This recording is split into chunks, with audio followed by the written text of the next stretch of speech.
ಅಗ್ರಹಾರ ಈ ಭಾಗದಲ್ಲಿ ಒಂದು ಪ್ರೈವೇಟ್ ಲೇಔಟರು ತಡೆಗೋಡನ್ನು ಕಟ್ತಾ ಇರ್ತಾರೆ. ಗಟ್ಟಿ ಕಂಪ್ಲೀಟ್ ಆಗಿದೆ, ಬಸವನಹಳ್ಳಿ ಗಟ್ಟಿ ಕಂಪ್ಲೀಟ್ ಆಗಿದೆ. ಬಟ್ ಆ ತಡೆಗೋಡೆಗೆ ಬೇಕಾಗಿರೋಷ್ಟು ಸಪೋರ್ಟ್ಗೆ ಪಿಲ್ಲರ್ಗಳನ್ನ ಕೊಟ್ಟಿಲ್ಲ. ಈ ನಿಟ್ಟಿನಲ್ಲಿ ಮಳೆಯಲ್ಲಿ ಏನು ಸೀಪೇಜ್ ಆಗಿದೆ, ಇಡೀ ಗೋಡೆ ಕುಸಿತೋಗಿದೆ. ಅದು ಗೋಡೆ ಕುಸಿಯೋದ್ರ ಜೊತೆಗೆ 2 ನಿವಾಸಿಗಳು ಏನು ಈ ಬಡಾವಣೆಯಲ್ಲಿ ವಾಸ ಮಾಡ್ತಾರೆ, ಮುನಾಫ್ ಅಂತಕ್ಕಂಥವ್ರು ಮತ್ತು ಮಧುಕುಮಾರ್ ಅಂತಕ್ಕಂಥವ್ರು 2 ಜನ ವಾಸ ಇರ್ತಕ್ಕಂಥ ಮನೆ ಮೇಲೆ ಬಿದ್ದಿದೆ. ಅದೃಷ್ಟವಶಾತ್ತು ಯಾರಿಗೂ ಕೂಡ ಜೀವಹಾನಿ ಆಗಿಲ್ಲ. ಬಟ್ ಮನೆ ಮಾತ್ರ ಹಿಂದುಗಡೆ ಸಂಪೂರ್ಣ ಡ್ಯಾಮೇಜ್ ಆಗಿದೆ.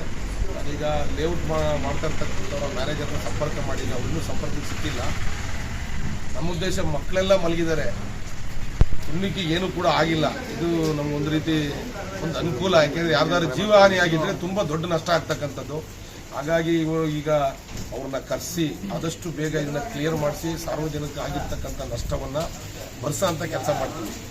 ಅದಕ್ಕಿಂತ ಬಹುಮುಖ್ಯವಾಗಿ ಇಲ್ಲಿ ಇವರಿಷ್ಟು ದೊಡ್ಡ ಕಾಮಗಾರಿ ನಡೀತಕ್ಕಂಥ ಸಂದರ್ಭದಲ್ಲಿ ಒಂದು ಪುರಸಭೆಯಲ್ಲಿ ಒಂದು ಲೈಸೆನ್ಸ್ ಮಾಡ್ತಾರೆ, ಇಷ್ಟು ದೊಡ್ಡ ರಿಟರ್ನಿಂಗ್ ವಾಲ್ ಮಾಡ್ತಕ್ಕಂಥ ಸಂದರ್ಭದಲ್ಲಿ ಅವರು ಜಾಗ್ರತೆ ವಹಿಸಬೇಕಾಗತ್ತೆ. ಯಾಕೆಂದರೆ ಹಿಂದೆನೂ ಮನೆ ಇದ್ದಾವೆ, ಪಕ್ಕದಲ್ಲಿ ಯಾವಾಗಲೂ ಕೂಡ ಮಕ್ಕಳು ಆಟ ಆಡ್ತಿರ್ತಕ್ಕಂಥ ಆಟದ ಮೈದಾನ ಇದೆ.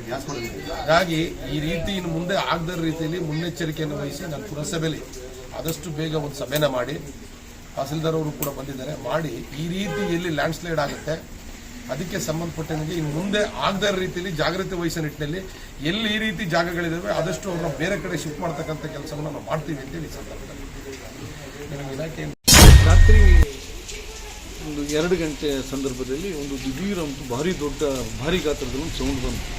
ಈ ಶಬ್ದ ಏನು ಅಂತ ನಾವೆಲ್ಲ ಗಾಬರಿ ಆವತ್ತು ಎದ್ದು ನೋಡಬೇಕಾದ್ರೆ ನಮ್ಮ ಮನೆ ಹಿಂಭಾಗದಲ್ಲಿ ಇತ್ತೀಚೆಗೆ ಹೊಸದಾಗ್ಬಿಟ್ಟು ಸುಮಾರು 30 ಅಡಿ ಎತ್ತರದಲ್ಲಿ 100 ಮೀಟರ್ ಅಗಲದಲ್ಲಾಗ್ಬಿಟ್ಟು ಒಂದು ತಡೆಗೋಡೆಯನ್ನು ನಿರ್ಮಾಣ ಮಾಡಿದರು. ಈ ನಿರ್ಮಾಣ ಹಂತದಲ್ಲಿ ಅವರು ಅದನ್ನು ಕ್ಯೂರಿಂಗ್ ಮಾಡಿದರು ಇಲ್ಲ ಗೊತ್ತಿಲ್ಲ, ಒಟ್ರಾಸಿ ಮಣ್ಣು ಫಿಲ್ ಮಾಡಿದ್ರು ಗೊತ್ತಿಲ್ಲ. ಈ ಕಳೆದ 4-5 ದಿವಸ ಏನು ಇಲ್ಲಿ ಎಡೆಬಿಡದೆ ಮಳೆ ಸುರಿತಿದೆ, ಇದಕ್ಕೆ ಮಣ್ಣೆಲ್ಲ ನೀರಿನ ಅಂಶವನ್ನು ಎಳೆದುಕೊಂಡು ಇವತ್ತು ಆ ತಡೆಗೋಡೆ ಬಿದ್ದಿದೆ. ಈ ತಡೆಗೋಡೆ ಬಿದ್ದಿರೋದ್ರಿಂದ ಸುಮಾರು 3-4 ಮನೆಗಳು ಸಂಪೂರ್ಣವಾಗ್ಬಿಟ್ಟು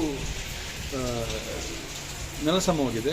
ಅದ್ರ ಜೊತೆಯಲ್ಲಿ ರಾತ್ರಿ ಮಲಗದ ಇಬ್ಬರು ಒಂದು ಫಸ್ಟ್ PUC ಓದ್ತಿರುವಂಥ ಹುಡುಗಿ ಮತ್ತು ಒಂದು ಫಸ್ಟ್ PUC ITI ಮಾಡ್ತಿರುವಂಥ ವಿದ್ಯಾರ್ಥಿಗಳು, ಅವರು ಪವಾಡ ಅಂತ ಹೇಳಬೇಕು, ಆ ರೀತಿ ಆಗ್ಬಿಟ್ಟು ಬದುಕಿದ್ದಾರೆ.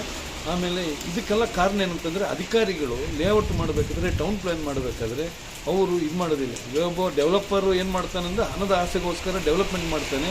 ಆದರೆ ಅವ್ನು ಮಾಡ್ತಿರೋ ಡೆವಲಪ್ಮೆಂಟ್ ವೈಜ್ಞಾನಿಕವಾಗಿದೆಯೋ ಅವೈಜ್ಞಾನಿಕವಾಗಿದೆಯೋ ಅನ್ನೋದು ತಿಳಿಯುವಂಥದ್ದು ಅಧಿಕಾರಿ ಸಂದರ್ಭ. ಇಷ್ಟು ಏನು ಅನಾಹುತ ನಡೆದಿದೆ ಇದಕ್ಕೆ ನೇರವಾಗಿಬಿಟ್ಟು ಅಧಿಕಾರಿಗಳೇ ಕಾರಣ ಅಂತ ಹೇಳ್ತೀನಿ. ಯಾವನು ಅಧಿಕಾರಿ ಇದಕ್ಕೆ ಅಪ್ರೂವ್ ಕೊಟ್ಟಿದ್ದಾನೆ ಅವನ ಮೇಲೆ ಶಿಸ್ತು ಕ್ರಮ ಜರುಗಿಸಬೇಕು ಅಂತ ನಾನು ಈ ಮೂಲಕ ಒತ್ತಾಯಿಸ್ತೇನೆ. 2 ತಿಂಗಳ ಹಿಂದೆ ಹಿಂದ್ಗಡೆ ಒಂದು ಲೇಔಟ್ ಮಾಡಿದ್ದಾರೆ. ಆ ಲೇಔಟಲ್ಲಿ ನೀರು ಬರ್ತಾ ಇತ್ತು. ನಾವು 1 ಸಲ 2 ಸಲ 3 ಸಲ ಕಂಪ್ಲೇಂಟ್ ಮಾಡಿದ್ರು. ಆಮೇಲೆ ಅವ್ರು ಬಂದು ಲೇಔಟ್ ಅವರು ಒಂದು ಗೋಡೆ ಕಟ್ಕೊಡ್ತೀವಿ ಅಂತ ಕಟ್ಟಿದ್ರು. ಗೋಡೆ ಸ್ಟಾರ್ಟ್ ಮಾಡಿದ್ರು. ನಾವು ಡೇ 1ಇಂದಾನೇ ಕೇಳ್ತಾ ಇದ್ದೀವಿ, ಇದು ಯಾವ ಥರ ಕಟ್ತೀರಾ ಹೆಂಗೆ ಅಂತ. ಅವರು ಇಲ್ಲ ಸರ್, ಇದು ಇಂಜಿನಿಯರಿಂಗ್ ಪ್ಲ್ಯಾನು, 1 ಕೋಟಿ ರೂಪಾಯಿ ಪ್ರಾಜೆಕ್ಟು ಅಂತ. ಸ್ಟಾರ್ಟ್ ಆಯಿತು, ಕೆಲಸ ಸ್ಟಾರ್ಟ್ ಆಯಿತು. ಒಂದು ಪಿಲ್ಲರು ಇಲ್ಲ, ಒಂದು ಏನೂ ಇಲ್ಲ, ಬರೀ ಕಲ್ಲು ಜೋಡಿಸ್ಕೊಂಡು ಹೋಗ್ರು. ನಾವು ಡೇ 1ಇಂದಾನು ಕೇಳ್ತಾ ಇದ್ದೀವಿ, ಇಲ್ಲ ಸರ್ ಗಟ್ಟಿ ಬರುತ್ತೆ ಅಂತ. ನೋಡಿ ಇವತ್ತು ಸಕಲೇಶ್ಪುರದಲ್ಲಿ ಮೊದಲನೇ ಮಳೆ, ಇನ್ನೂ 1 ವಾರನೂ ಆಗಿಲ್ಲ, ಸ್ಟಾರ್ಟ್ ಆಗಿದೆ. ನೋಡಿ ನಮ್ಮ ಮನೆ ಹಾಳಾಗಿದೆ. ಅವ್ರಿಗೆ ಫೋನ್ ಮಾಡಿದ್ರೆ ಅಲ್ಲಿದ್ದೀನಿ ಇಲ್ಲಿದ್ದೀನಿ ಅಂತ ಬರ್ತಾನೆ ಇಲ್ಲ. ನೋಡಿ ಮನೇಲಿ ಯಾರೂ ಇಲ್ಲ, ಸಣ್ಣ ಮಕ್ಕಳಿದ್ದಾರೆ. ಮೇಲ್ಗಡೆ ಸಂಪೂರ್ಣ ಹೋಗಿದೆ. ನಮ್ಮ ಮನೆ ಹಿಂದ್ಗಡೆ ಫುಲ್ ಸಂಪೂರ್ಣ ಹೋಗಿದೆ.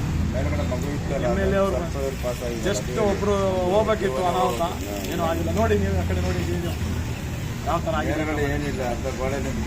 ಏನು ಸಂಪೂರ್ಣವಾಗಿದೆ ಸರ್. MLA ಅವರು ಬಂದು ಹೋಗೋರು, ಆಶ್ವಾಸನೆ ಕೊಟ್ಟು ಹೋಗೋರೆ, ಕರ್ಸ್ಬಿಟ್ಟು MLA ತಹಸೀಲ್ದಾರ್ ಅವರು ಬಂದು ಹೋಗಿದ್ದಾರೆ. ನೋಡೋ ಕಾಯ್ತಾ ಇದ್ದೀವಿ. ಕರೆಂಟ್ ಇಲ್ಲ, ಮನೇಲಿ ನೀರಿಲ್ಲ. ಫೋನ್ ಮಾಡಿ ಹೇಳಿದ್ದೀನಿ ಅಂತ. ಸರ್ ನನ್ನ ಹೆಸರು ಇಷ್ಟು ಅಂತ.